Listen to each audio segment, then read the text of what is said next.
There was a lawyer once. His name was Francis Scott Key.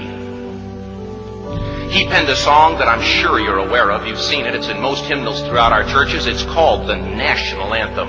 It is our song as an American. We go, however, to a ball game. We stand in our church services and we sing the words of that song, and they float over our minds and our lips, and we don't even realize what we're singing. Most of us have memorized it as a child, but we've never really thought about what it means. Let me tell you a story. Francis Scott Key was a lawyer in Baltimore. The colonies were engaged in vicious conflict with the mother country, Britain.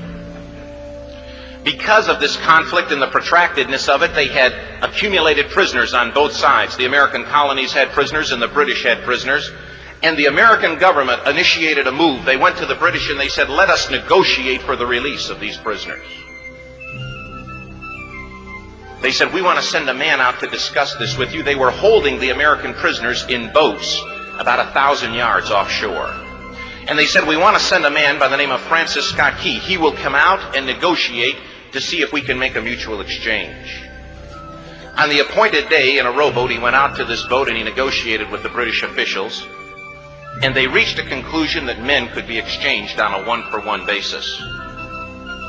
Francis Scott Key, jubilant with the fact that he'd been successful, went down below in the boats, and what he found was a cargo hold full of humanity, men.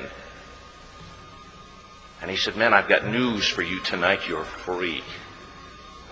He said, tonight I have negotiated successfully your return to the colonies. He said, you'll be taken out of this boat, out of this filth, out of your chains. As he went back up on board to arrange for their passage to the shore, the admiral came and he said, we have a slight problem.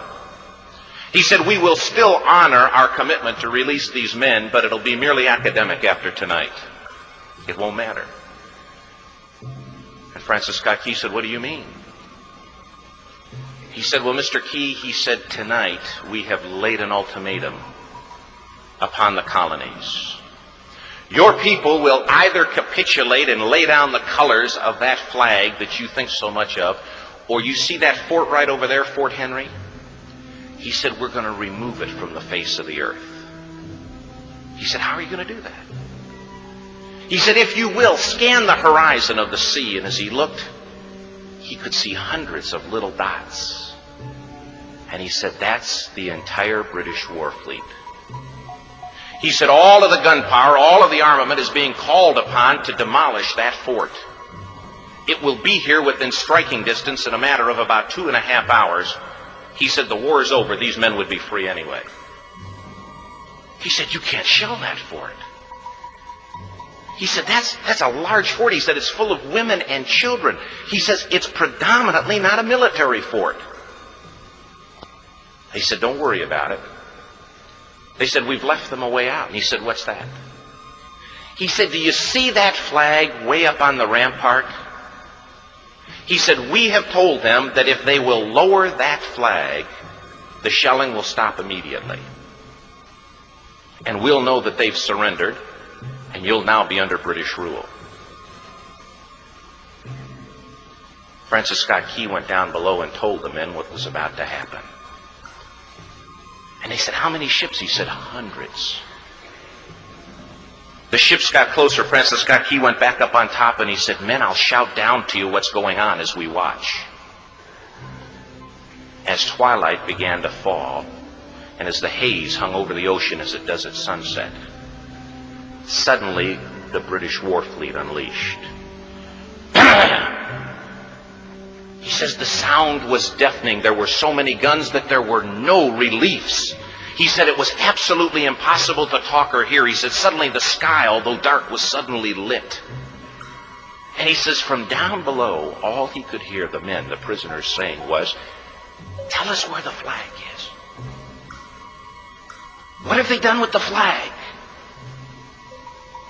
Is the flag still flying over the rampart? Tell us. 1 hour, 2 hours, 3 hours into the shelling, every time the bomb would explode and it would be close to the flag, they could see the flag in the illuminated red glare of that bomb. And Francis Scott Key would report down to the men below, it's still up. It's not down. The admiral came and he said, "Your people are insane." He said, "What's the matter with them?" He said, "Don't they understand this is an impossible situation?"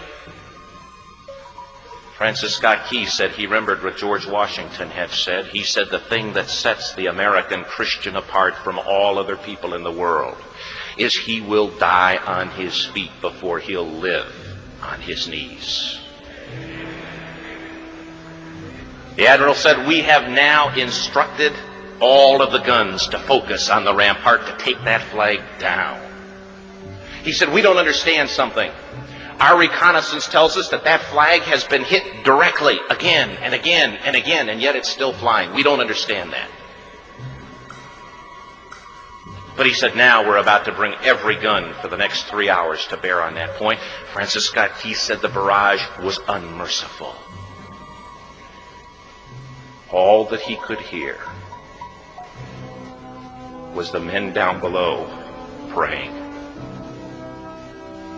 The prayer, "God, keep that flag flying where we last saw it."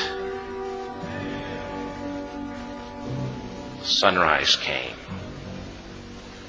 He said there was a heavy mist hanging over the land, but the rampart was tall enough. There stood the flag, completely nondescript, in shreds. The flagpole itself was at a crazy angle, but the flag was still at the top. Francis Scott Key went aboard and immediately went into Fort Henry to see what had happened. And what he'd found had happened was that that flagpole and that flag had suffered repetitious direct hits. And when it had fallen, but men, fathers, who knew what it meant for that flag to be on the ground, although knowing that all of the British guns were trained on it, walked over and held it up humanly until they died. Their bodies were removed and others took their place.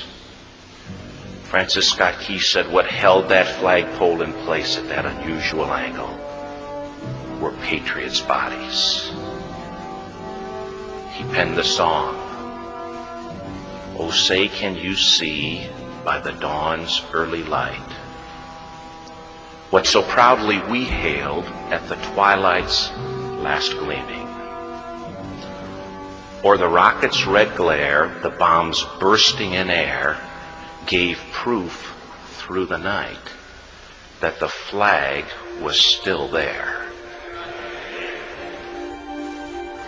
Oh, say, does that star-spangled banner yet fly and wave o'er the land of the free and the home of the brave?" The debt was demanded. The price, it was paid. Now, ladies and gentlemen, would you please remain standing? Here to honor America with the singing of our national anthem is two-time Academy of Country Music Award winner, Carrie Underwood. Oh, say can you see by the dawn's early light what so proudly we hailed at the twilight's last gleaming, whose broad stripes and bright stars through the perilous fight o'er the ramparts we watched were so gallantly streaming, and the rocket's bright glare, the bombs bursting in air, gave proof through the night that our flag was still there.